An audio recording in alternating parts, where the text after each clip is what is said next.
Well, when it comes to diversity, everybody, we just need to, dare I say it, throw money at the problem.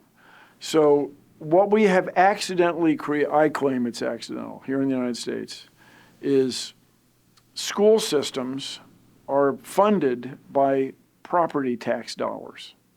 And so what's accidental, I believe it's accidental, what's accidentally happened is the nice neighborhoods get better schools.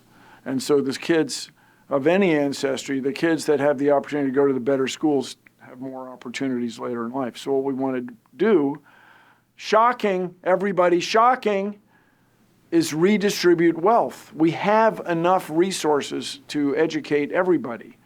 We just have to redistribute our resources so that everybody has an excellent opportunity in schools. And don't come running to me, people. It starts pre-kindergarten. It's not my idea, all right? That is what I like to call a true fact as opposed to a false fact. So a wonderful, wonderful thing about ExplorerVision, it starts in kindergarten.